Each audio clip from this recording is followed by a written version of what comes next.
Well, good morning, good afternoon, good evening, good everything, everybody. Welcome to Aquarius Rising Africa. And I'm so happy to have back with me again Rachel Vaughan from Australia. I love you, Aussies. Got a lot of you on the show again. How are you, beautiful lady? Good to see you and good to have you back on Arrow again. Yes, absolutely. It's lovely to be back, darling. Lovely to see you and looking forward to Yeah. this chat. Indeed. We've just been having some time before we hit the record button.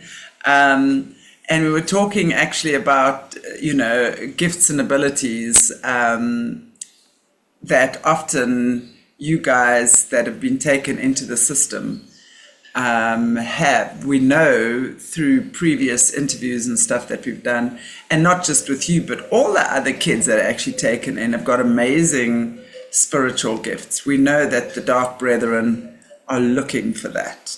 Mm. So I know that you've had a myriad of those gifts as well. But I want to say before we go there, maybe if you can just walk us through again what your life as a child was about.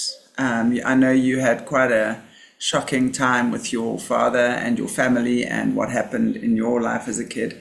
So maybe you can just talk us through that again. How was that for you? What happened to you as a child? So I grew up in Adelaide in South Australia, which has the rather unfortunate moniker of the murder capital of the world, which is interesting. It's not actually the truth, but it's certainly stuck. So there's been a series of murders and disappearances of children in my state over the 60s, 70s, 80s. Most notably, the disappearance of the Beaumont children, the family murders, and quite a few other disappearances that, supposedly were solved but aren't really solved properly because there's some patsies sitting around in jail for some of the murders that my father committed. So my father's been a person of interest in the Beaumont children disappearance, where 3 children went missing from Glenelg Beach in 1966. He admitted on camera in 2015 that he was involved, that his good friend Anthony Munro had brought the children to his home in Edwardstown, where I grew up, in the boot of a car, deceased. So he admitted to that. Hang on, Interesting. can I just ask you how that happened that he actually admitted to that? When you say on camera, what camera was this? Was he being interviewed? Was he He being was being interviewed. He was being interviewed. Yeah. So he openly admitted it. Now, interestingly, that did find its way into a article that was an advertiser article, which advertises about the only paper that South Australia has. It's very controlled. And interestingly, there's one journalist that is allowed to write any kind of story about the Beaumont children, just one. He basically sits on that. And that's the case with the Beaumont children. There's certain major crime detectives that have sat on that case for a very long period of time. Are they Just part of the system? Is this journalist bought and paid for? Are the cops that have got this case, are they bought and paid for? Because that's usually the situation, isn't it? Well, I've been treated appallingly by those officers in the major crime department. I also witnessed murders. The murder of a child called Louise Bell, Tracy Louise Bell. Another man sitting in jail for the murder that my father committed in front of me because these major crime detectives were doing their thing. Interestingly, one of those major crime detectives admitted to my brother Andrew McIntyre recently that the only reason why they know that my father was involved with the Beaumont children's disappearance and murder, but they cannot investigate the property where their children are buried, which is one of my father's former properties in Stansbury on the York Peninsula, because of the Mulligan inquiry and the suppression order on that inquiry, which is an 80 or 90-year suppression order. I can never quite get the right number on that one. Now, interestingly, the Beaumont children weren't part of that. They're not part of the terms of reference for that inquiry. That inquiry was about state wards. And my father was very, very much involved with the disappearances and murders of countless state wards. I don't even know how many there were. It seems like from what you're saying about your dad, did he have quite an influential position in, Yeah, so I was just looking at his mother's credentials. She was in the who's who of women in multiple magazines in the 80s and 90s. She was a justice of the police, sorry, justice of the peace, an Order of Australia Medal That's of the key. recipient. She worked in government when women weren't even allowed to have a job. So she was very, very powerful. And apparently, I've been told, she was head of the Eastern Star sect.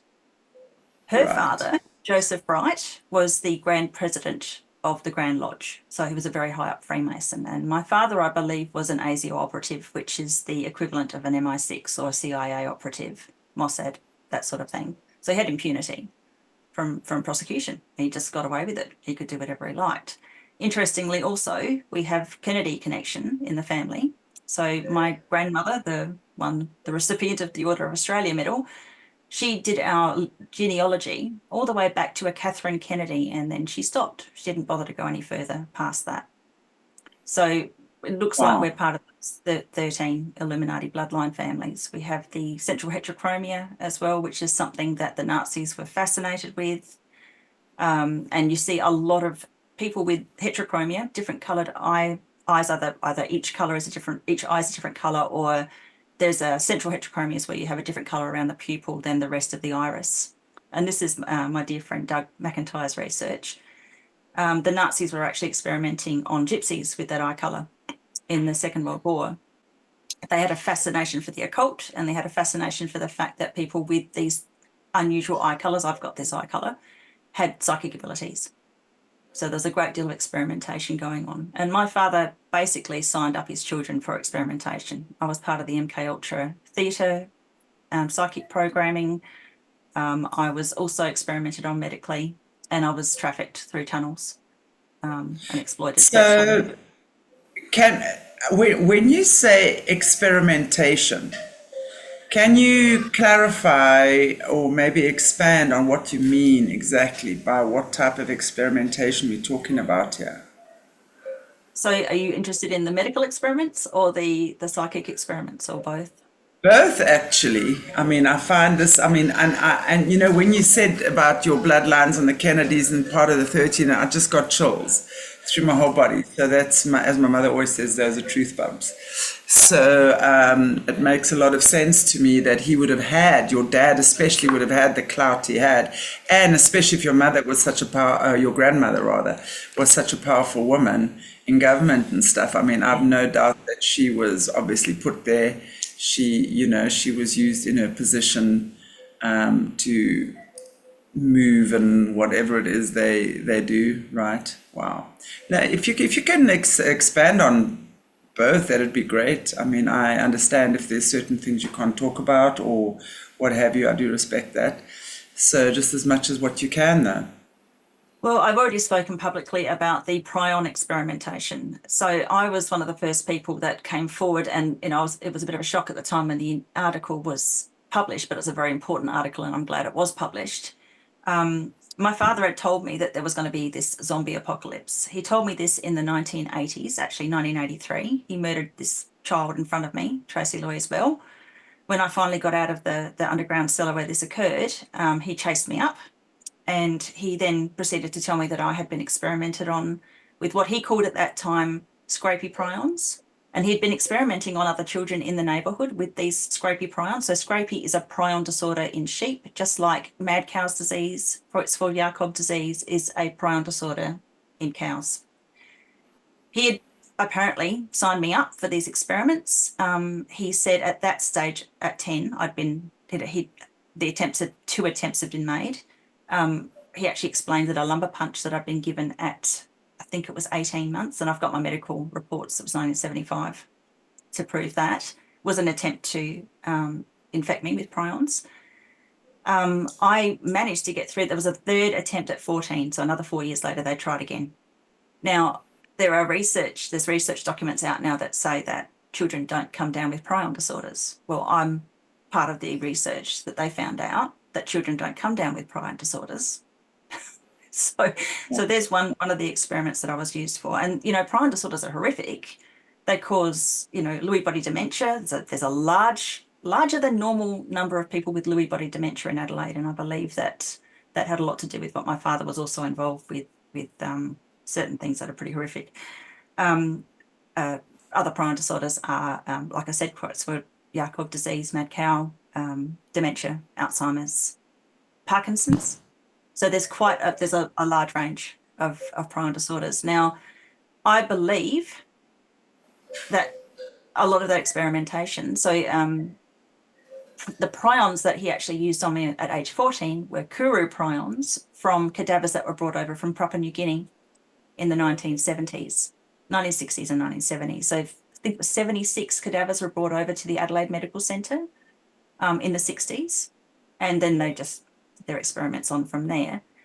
Other experiments that I was utilised for, I was used for catheterizing so that medical students could learn how to catheterize a child. And that started when I was a toddler.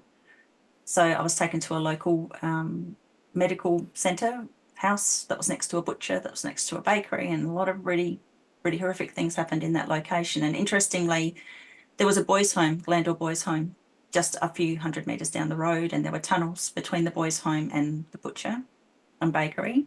And then there were more tunnels from my house, which was just another couple of streets away, where there was an underground cellar, a bunker, and further tunnels that went even further afield to other bunkers. So the psychic experimentation, there was MK Ultra programming at home. I had a lot of that.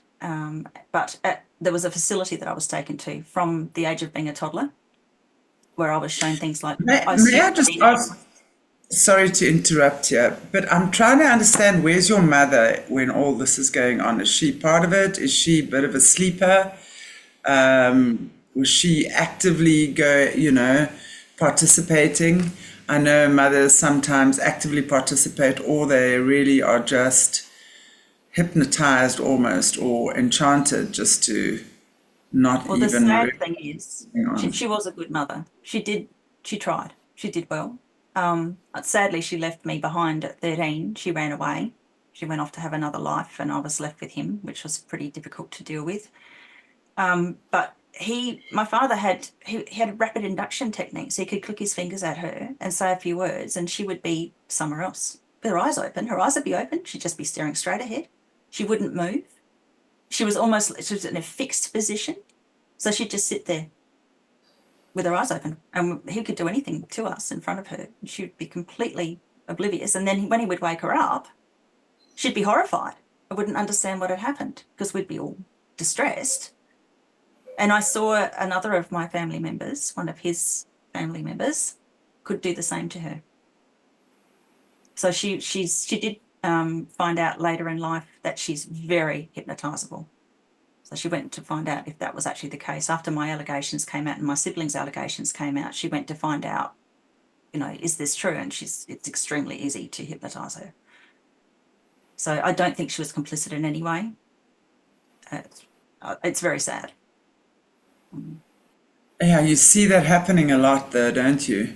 With this sort of stuff. It also just brings to mind, Jesse's situation. There's so many people that have asked, when all this was going on with Jessie as a child, where were her parents? Yeah. And I think it's not, most people don't realize. I've not been in that situation, but for me, it's very believable that things like that happen, like with your mum and with Jessie's parents as well, that, her grandmother or her proctor was such a powerful person, and that they literally drugged them, hypnotized them, did whatever to keep them asleep. And it makes such sense that, he was able to click his fingers, as you say a few words, and your mother would just immediately be... he was obviously a pro at what he did. Wow. Yeah.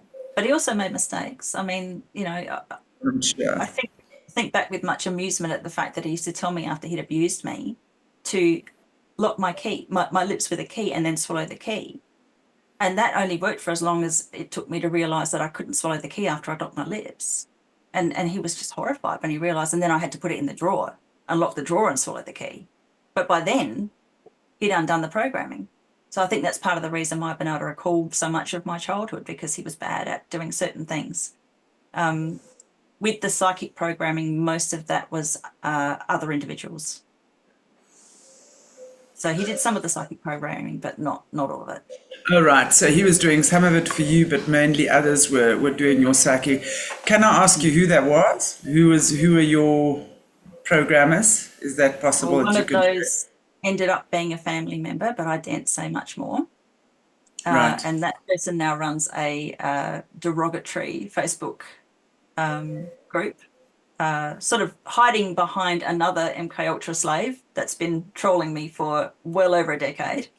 But yeah, I can tell from the posts that it's her posting because of the language that she's using. It's 100% her. Wow. Mm. Wow, wow, wow. Well, it's And she's great put, she that you're put, actually put her aware of name that. out there on that as well. She's put her name fully on those. she puts her name in the comments. So Wow. yeah. So what type, when you say you were programmed psychically as well, can you expand on that? What type of programming were you given? I mean, I would imagine, though, that you would have been born with these gifts in any event, right? So it's not like they can give you gifts. These are your God-given gifts that you've been granted.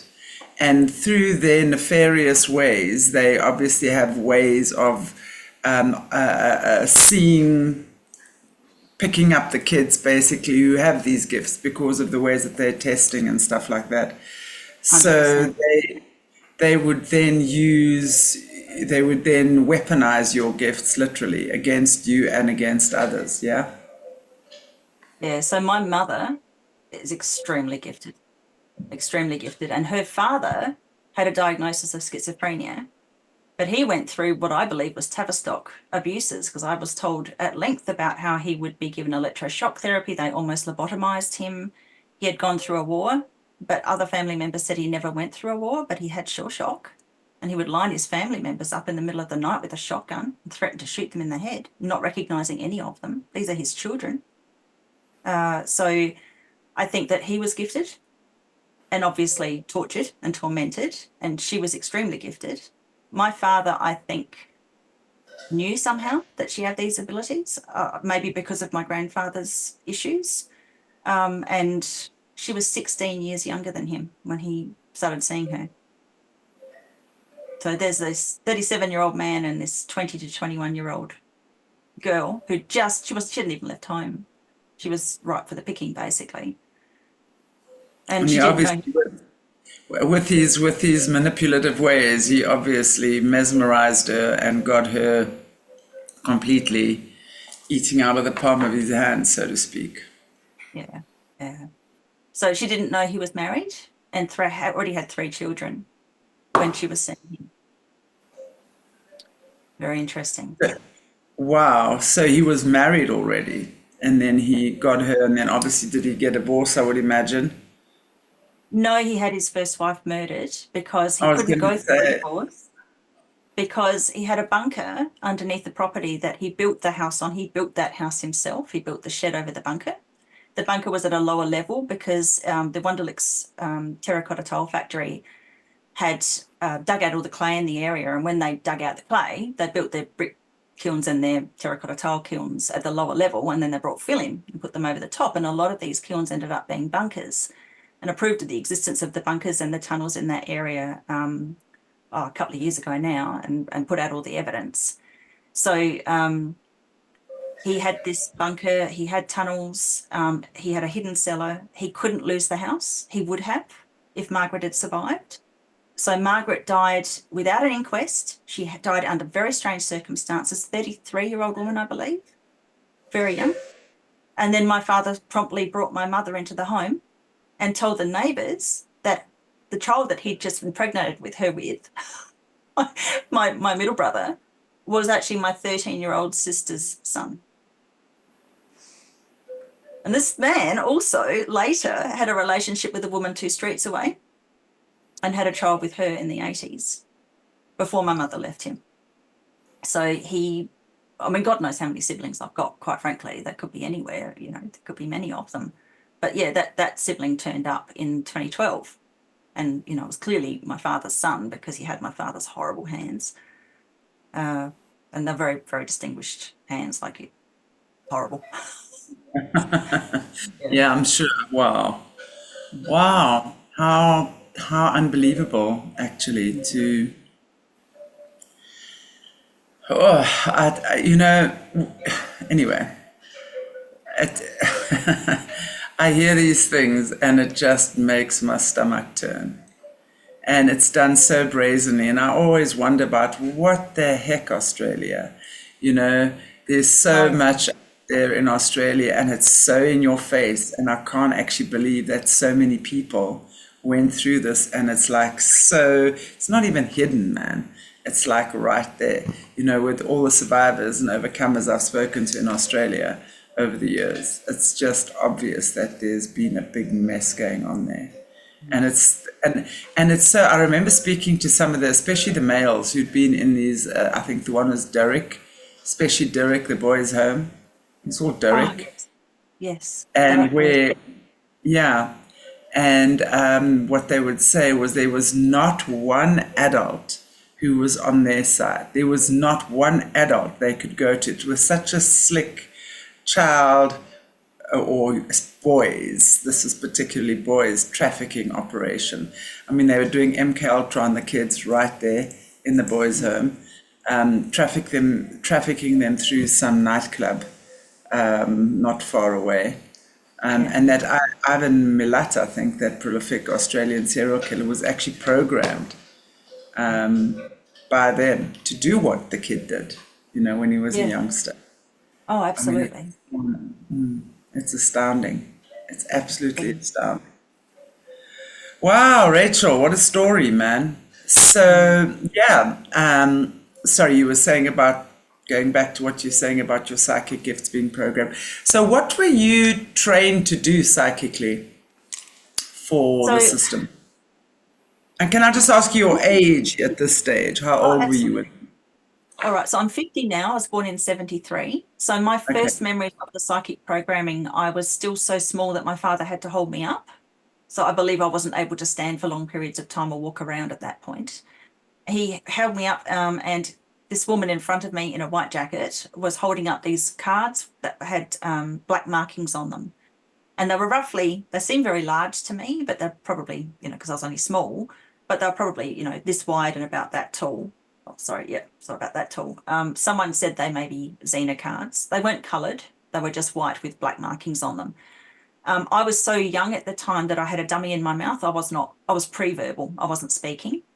And so I had to point at the card or the symbol that the person in the next room was thinking or seeing. And that's one of the first memories that I had of that. Um, Later, it was the aura reading. So my father wanted to know who he could trust. And so he'd ask me what the colours were around people, what their auras looked like, how did they make me feel. I learnt very early on that many of his friends had a brown aura. And it's interesting because a lot of people who are very dark have either an orange or a red aura. The sacral chakra gets corrupted, the base chakra gets corrupted. And so that's the frequency that you pick up on. The brown aura is the absolute muddying of the sacral chakra through horrific acts.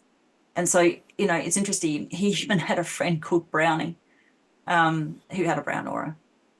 Interesting. Um, The brown also, you know, if you think the combination of the orange and the red would really give yeah. you that kind of muddy browny. Yeah. And if you go into the whole, they do certain acts, particularly with the back end, to Ah, impregnate or bring demonic entities in. So a lot of these people do operate from those chakras because they're possessed by something very dark that controls them. And that doesn't mean that they, don't have responsibility for what they've done, because a lot of people like myself and many, many other survivors go through what we lower went through. triad, the lower triad. They were the solar plexus as well, I would imagine, because I mean, if you're looking at the solar plexus, which is your center personal power, and when that's inverted, it's all about service to self, right? And being super controlling, super dominant dictators I would imagine, have quite a contaminated, if that's the word, solar plexus as well. Wow. Some of the other things that I was used for was I was used in rituals to communicate with the entities that they were calling up. Either they were too cowardly and frightened to communicate with them, or they just didn't have the ability to pick up on what they were actually calling in. So I was used for that. And I was also used to predict things. So, you know, quite often, a lot of the time he would be driving around in the car and I'd be in the back seat and he'd be asking me questions. I guess I was more dissociative because I was looking around and paying attention to what was going on around me. I was also usually in a traumatized state because when he drove me around on my own, it was usually to go somewhere to be abused, trafficked. I was used in child rape material. But he would ask me what was going to come up. He'd ask me about certain people. So he used me for a lot of different things. The hearing of the entities in the rituals was so horrific that I actually shut down my clairaudience, so I couldn't hear those things anymore. From about 5 or 6 was the last time I was actually used in a ritual in that way. When you say the hearing of those those creatures in an audient way, was it the screams and things, the words? What was it that you were shutting down from? So so we were talking before about, you know, these, you know, lower level demons and that they just attach to people and they're not terribly scary. What they were actually calling up was much more powerful than that. And the sound of these entities is a bit like fingernails down a chalkboard. It's a screeching noise. The best description I could give, it is. It's horrific. There's the footage of, I think it's George Bush Sr. speaking at Bohemian Grove in this very screechy sort of, I don't want to copy it, but it's similar to that. It's like he was emulating or copying the way that they sound at that ritual. And it hurts your ears. It's painful. Yeah, I can well believe that. And yeah, your frequency is too high for that. So it would be absolutely, not something that your consciousness would be comfortable with, I would imagine. No. Wow, Rachel. And they were not very happy about being called up either. Yeah. They didn't want it to be used by humans. They don't consider us worthy of communicating with. They certainly don't want to be in our dimension. So it's really interesting how the people that use these are. That's very interesting what you say. Yeah. So why do they allow themselves to be used then? If they don't really want to be used, if they're not enjoying the process, enjoying being in the human experience, why do they allow themselves to be called up and to be used? It's interesting. So what these humans do, these people, would go into portals, crossing of ley lines being the meridian energy of the earth, and where they cross, they create these portals. The portals are doorways. So the ley lines are like fifth dimensional train stations where all the other dimensions come off. So they would conduct a ritual. They would murder something, an animal, child. The screaming would bring that entity to the doorway to suck up the loose energy, and then they would call it in through some sort of spell. Now, I don't believe the entities wanted to come in. The death of the animal or child would open the doorway. And then they'd be forced in. And obviously, and possibly that sex magic, because they'd be using sex magic a lot of the time as well. And that would also be opening that up. So it's really, because they're feeding off the loosh, as you say, the blood, the fear, the pain, the suffering. And I was speaking to Lynn Monet last night, and she used that word. It's like chocolate to them. And I think there's no better description. I mean, I like chocolate. Okay, that might just be the thing that puts me off chocolate, I hope. I like too much chocolate, that's for sure. But as you say, it's like that would be like their chocolate, right? So and obviously the sex magic as well. I would imagine if there's ritual abuse going on, there would be, and especially with bestiality with kids, each other, maybe. And again, those lower two chakras connect, well, the base chakra connects to the 6th dimension of hell. So the more of that sort of activity in a ritual space would open that particular doorway. Because when the death occurs of whatever that entity is, that doorway that's opened is the one that's most prominent in that space. Not the doorway that's appropriate for that child because of the spells and the incantations and the chanting and all of the stuff that they do. Yes, so it's not necessarily the most appropriate, but it's the most prominent.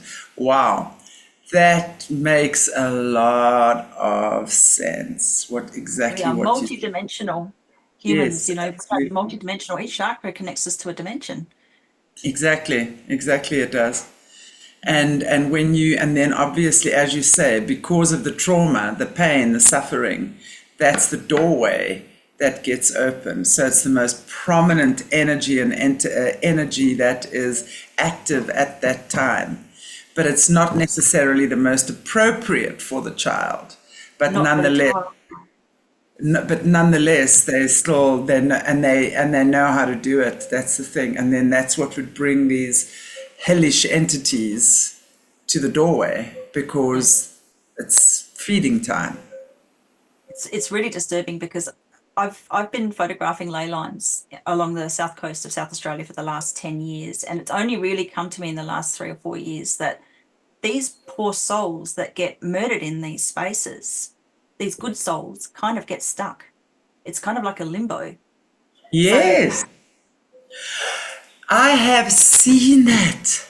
oh I have wow. seen that, and I would say to people, especially you know me, I'm always criticized by the religious people because of what they think I represent, but nonetheless, that's them. But I would say, and I would say because especially when you're looking at speaking to people like Caleb, who's understood this, and there's the different levels of hell, and he talks about the realm of chaos, and I have seen from a child, I have seen that realm. I have been in there, and I would see, and I would have pain in my heart because I would know that these creatures that are trapped in there don't want to be there, but they don't know how to get out. And I would say that, when you're looking at religion, those are the lost souls that Christ wants to bring back. Yes. That. And it just makes, what you've said now just added another piece of the puzzle that just gives me clarification on exactly what I've been seeing since I can remember. Yeah. So it really is, and as you say, it's these beings, and many of them don't deserve to be there, but they've been sucked in or bewitched or pained or whatever. And then they're kept in this dimension where they actually do not know how to get out. So then the question I'm going to ask you, sorry, that's just my phone, which I should have put on silent. So the question I'm going to ask you then is, from your experience, what would be the best way to help these stuck souls that are caught in this dimension of chaos back into God's light? So that's where I've just learnt this term, psychopumping. Didn't know that. Psychopumping. Pumping apparently. So I know a gentleman who's prolific writer, and he explained the term to me. He knows a lot of psychics. So there are certain people who have the ability to set souls free. Yes. And I'm working with a gentleman called Ben Hawkes at the moment on a project called Lay Love Down, as in Ley, Love Down, where we're trying to encourage people to use beautiful sound frequencies in the ley lines, Right. to reprogram them, because the Satanists go into those ley lines and those portals, and they program it for death and misery and torture. They call in these entities. They make these poor little souls, these light souls that they're murdering, stuck. So we need to change the frequency. And by changing that frequency, we can actually bring the third dimension into the fifth. Right. So I love that. Ley lines are actually fifth dimensional. I love that, because for me, I don't know if I should say this on here, but that's often what I've done as well, is being able to open up spaces for to free certain stuck energies. And I'll just leave it there. But one thing that works really well is the Tibetan singing bowls, the sound and the frequency and the vibration that enables that.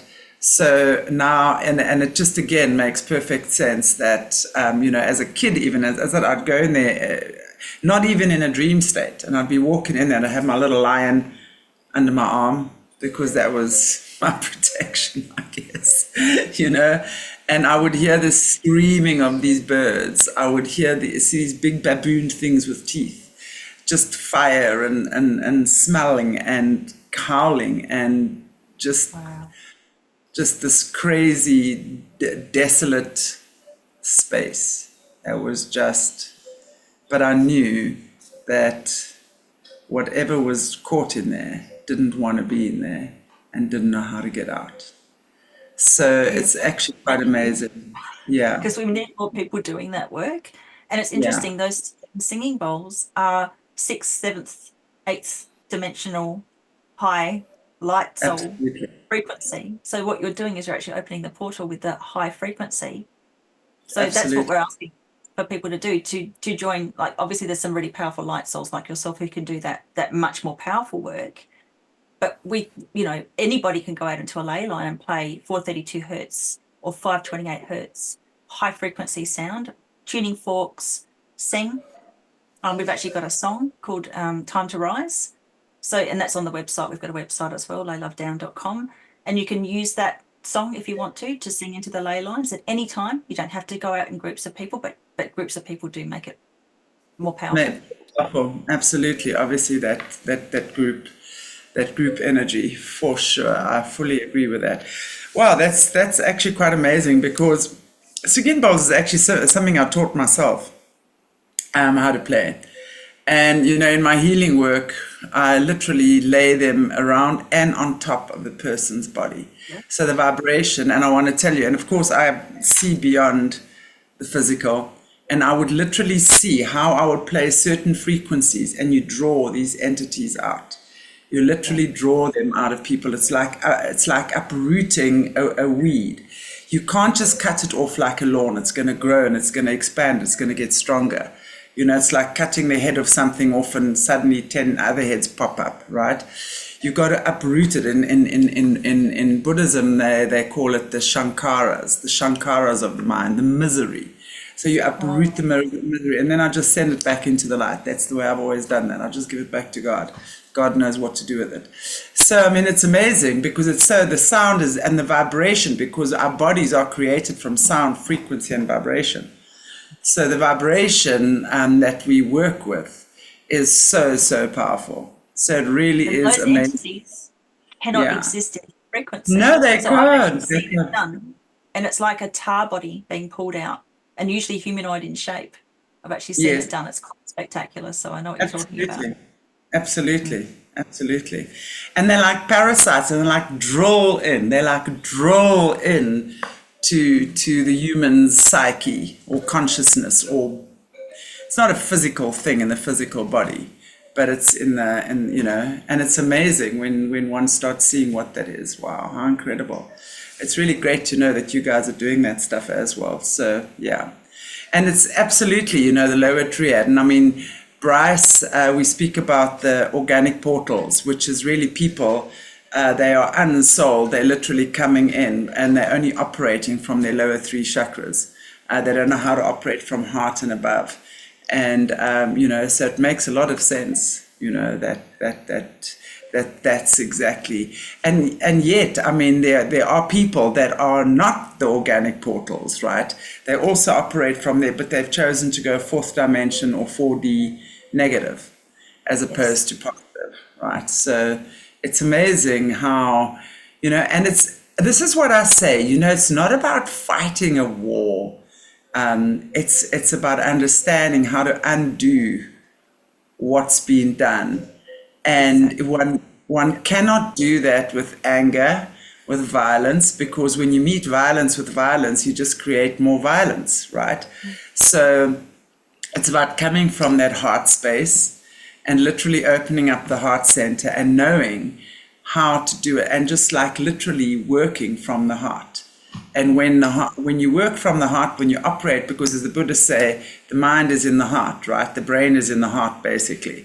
So when you start operating from the heart space, that's when you start knowing what to do, when to do it, how to do it, at what point to do it. You're so completely divinely guided that it's not even a question. You just know what to do and where to go, and the right people will just kind of find their way to you, yeah? Absolutely. Yeah. So that heart, that gut connection, that intuition, that deep Yes, sense, I know, the direction that you're supposed to go in. It's right. interesting that the last 4 years have certainly also heightened humanity's desire to find what their soul purpose is. I've seen that in countless clients over the last 4 years. It's just this driving force. And I believe it's because we're coming up to what I would consider a golden age. I actually consider that the dark forces have already lost. That is my Yes, opinion. absolutely. I agree with that. I do believe they have, and it's like that last whip of the dragon's tail. It's like the hardest, and it's like a kid that knows it's lost its toys, or those are not its toys, or it's been caught out stealing somebody's stuff. And now you got to give it back. But now they're just going to break it first before they leave. You know what I'm saying? So they're trying to do as much distraction as what. But also, you know what I believe, Rachel? It's us moving through these densities. It's us, and it's a challenge for us to raise our frequency sufficiently so that we don't get caught up in the webs of the lower densities. Because when you raise your frequency, you can't get caught up in the lower dimensions. But then it is our purpose, because we're living in a fallen world. It is our purpose, those of us that have managed to find our way through there, and finding our way through there is to literally open up the pathways for others to find it a lot easier, because it's horrific what goes on in these places. I mean, you would know firsthand. I mean, thank God I have not experienced what you have, and I'll always be grateful for that. But I'm very grateful for you that you've been there, come out of it, and literally showing others how to come out of it as well. So it's, you really are a blessing. You and many others like you as well. I feel really amazed to meet so many brave people on this channel, that's for sure. Thank you for providing us a voice, darling, because we couldn't do it without you either. But it's interesting. I get great joy because I'm very obstinate. I get great joy out of knowing that their programming didn't work, and it must piss them off immensely. Like I said, my programmer she must spend a lot of time on that Facebook page at a time when she should be Exactly. retired and enjoying herself, but she's not. So, And she's still harassing you. I mean, that, or trying to anyway. I or mean, trying it, to. it just show you how, I mean, I say this so often, these people who do that kind of crap, their lives must be so miserable, just to absolutely make you the focus of their attention, as well, that they've got nothing else to live for other than making other people's lives a misery. I mean, I say the same about my harassers. I mean, obviously working with Jesse and everything as well. I mean, my gosh, the trolls are a dime a dozen. And the threats, you get the threats, and you get the memes sent out about you. And you get, I mean, the insults and the rumors, and it's like, whatever, people, have you not got anything better to do? You must lead a very miserable life.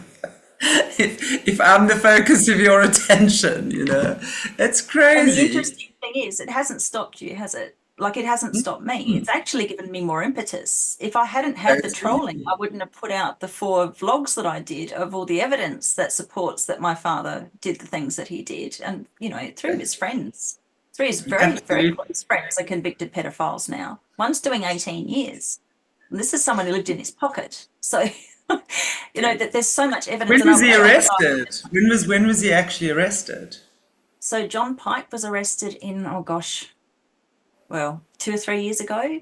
Anthony Munro went away in 2016. He only came back to Australia from Cambodia, where he was funding orphanages and running a composting business, which is a horrific combination for someone who's a person of interest in the disappearance of the 3 Beaumont children, and whom my Wow. father said brought them to our house, deceased in the boot of a car. He only came back to Australia because vigilantes were hunting him in Cambodia and he didn't have enough protection. So, but he came back and he faced the music. And there's also a convicted chief inspector of police who was a close friend of my father who did time.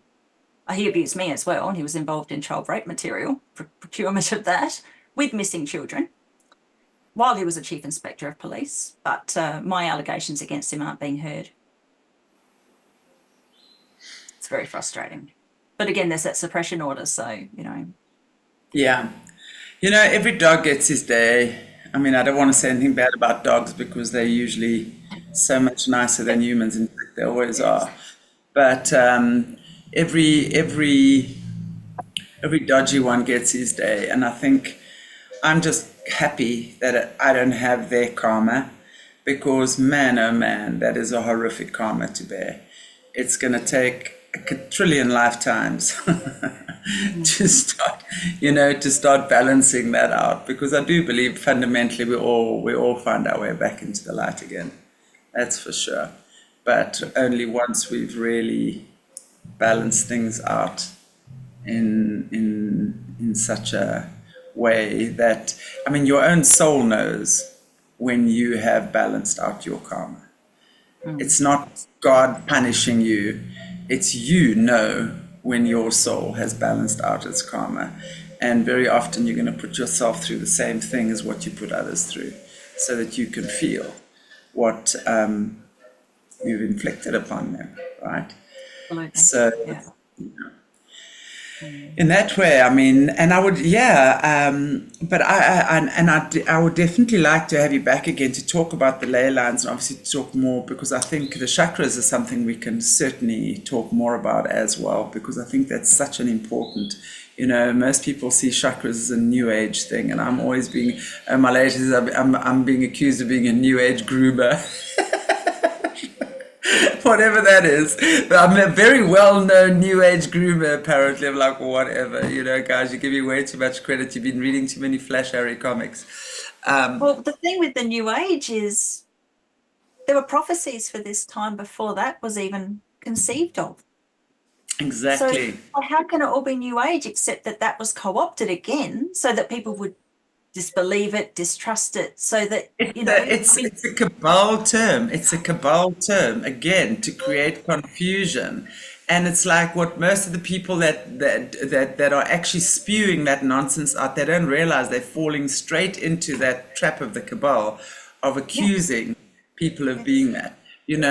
I mean, but I think what they mean is it's like old toxic positivity, love and light, you just lie under the tree and whatever. That I don't agree with that. I agree that you have to work with energy, you have to chill, you have to trust, you have to step back, you have to get balance, you've got to do all sorts of things. Your energy's got to be right, and you've got to do what it takes to get your energy right, but you don't sit there inactive and, whatever. I mean, I don't even know what people think most of the time. But anyway, chakras there's no ways that we can deny that the body has chakras. The question is, what are they used for, and how are we supposed to use them? Because unless we know how the chakras operate and how they can work for us, because they are part of us when we unlock the doorways, if you will, to the chakras, then your body becomes your spaceship. You don't need anyone fetching you the spaceship. Your body is your spaceship. And it's not even that you're going to fly around in it. You just move in a way that you're in the right place at the right time, So who knows what happens? Maybe you will start flying. I don't know. But right now, this is, it's about understanding the power that we hold within these incredible bodies that we have, because your body is the manifestation of your spirit. It is your spirit and physical. And when we get that, we then get to realize how powerful it is and how beautifully the body is designed to heal itself. So then but we've got so much to learn around that before we even begin to ascend to the higher levels, right? And it's just about realizing the potency of who we as humans actually are. The first thing we have to start doing is resurrecting our consciousness. And in that way, we expand our consciousness. Yes, keep away from fluoride, keep away from pesticides, do not drink the fluoridated water. It was used in the Nazi concentration camps to dumb people down. It destroys the pineal gland. It makes it impossible to tune in psychically. We've got these little tiny quartz crystals in our pineal gland that tune us into the Akashic record. It's our Absolutely. electromagnetic transmitter, and we need that. So, and it also interferes with the circadian rhythm, so people can't sleep if they don't have a healthy pineal gland. Yeah, it's a Exactly. neurotropic. And it's so many, like the foods we've been given, the excess of sugar, the excess of everything, the disconnection through our technology and all this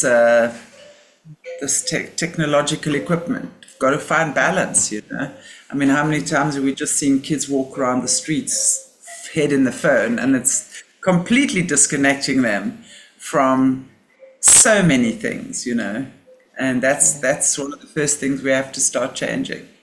So yeah, I think there's a lot of work to be done, but it's simple. I didn't say it's easy. Simple doesn't mean it's easy. But when we go back to basics, we realize how simple it is to actually get back to who we are intended to be. And we can just let a lot of this garbage go and just be who we are meant to be, what God has intended for us. But I want to just know before we end off for today, what is your take, obviously, on your psychic gifts? You have your beautiful psychic spiritual gifts, and even if they were enhanced in the system and what have you, how do you use your gifts in your work that you do today? There's a lot of questions around it, and please, it's not me that's saying it, but I know there's a lot of people who ask it, and I'd love to hear your take on it. To be psychic and to use your gifts is evil, right? We hear this time and time. It's witchcraft. It's witchcraft. It's a question I hear a lot, and it's interesting because quite a few survivors who've had that sort of training then divorce themselves from it and say you cannot use them because you're still being part of the program, you're still being called on, which I disagree with thoroughly, because I had those gifts before they were abused. It's my middle finger to the MK Ultra controllers that I'm now using them for good and to make my life fulfilled. I do get some pushback from, I love Christians, but there are some fundamental Christians that are very judgmental, which I find very confusing, because Jesus Christ, their Lord and Savior and mine as well, was an alchemist. He could transmute materials. He was a prophet. He said, follow in my footsteps, do as I do. So I don't really understand why using your psychic abilities would be considered evil when he used his. He also rose from the dead. So, you've got some really amazing gifts there, which a lot of MK Ultra survivors also rise from the dead. So, there's a lot of similarities there. What I am seeing is interesting. I don't believe in Jesus Christ coming back as an individual, and I don't want to offend anybody here, but what I see is a lot of souls reaching a Christ consciousness level. Right. And I believe that he foresaw that and knew that that was going to happen. So I see the second coming as all of these souls all together coming to this very high frequency to fight the satanic forces and to win that war. Right. So I don't think it's evil to use gifts. I think we were given those gifts. I think if we just sit around twiddling our thumbs saying, oh, no, it's too scary and a priest has to do everything for me, the Satanists have won. They have got all the power and they use it against us, and we're just fodder. It's stupid. I've always said the church is the infiltrator. It is the infiltrator into the average human being.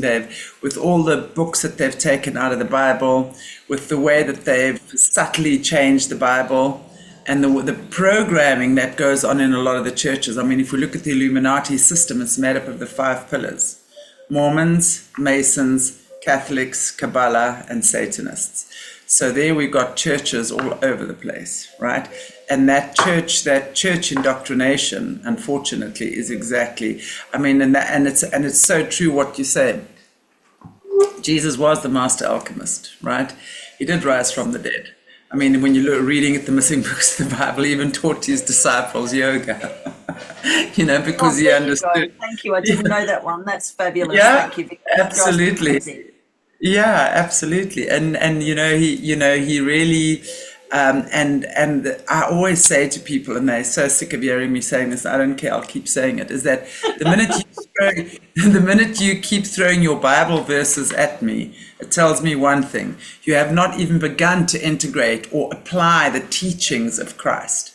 Because Jesus did not walk around with a Bible bashing everyone. He was the living word. He was God's word in action, right? So he acted upon God's desires to be this amazing, incredible gifted human being. And those gifts lie locked up within the chakras and within the cells of our body. So as we unlock the chakras, and in other words, unlock our consciousness, our cells, that's when the dormant DNA starts reconnecting, and we start raising our vibration, we start raising our frequency, we then start becoming divine humans as well as Christ was, right? So I think that's really what we should be aiming towards and working towards. So yeah, I've loved our conversation. The Christians are beautiful, beautiful people. I mean, they really mean well. Yeah, there's so many. I know beautiful Christians, but I always say, God is not asking for religious nuts. God wants spiritual fruit, right? That's right. Yes, yes, exactly. So let's not be a religious nut. No. And don't worship anybody. There's no worship. Exactly. I mean, honor those that have walked the path before you. Love and, use their way as an example if that's what you need. Use them to be an inspiration for the life you choose to live, because there are many beautiful, inspirational beings, that have walked this planet and are still walking this planet. So let's use them as our inspiration. But as you say, you don't have to bow down to anyone else. It's really up to us to make the change. And as you say, Jesus is not coming back as an individual. Jesus has taught us how to save ourselves, and we need to apply the teachings of Christ, because that's what's going to save us at the end of the day. It's going to raise our frequency so that we're not in the grips of hell anymore. That's simple for me. But I'd love to chat to you again.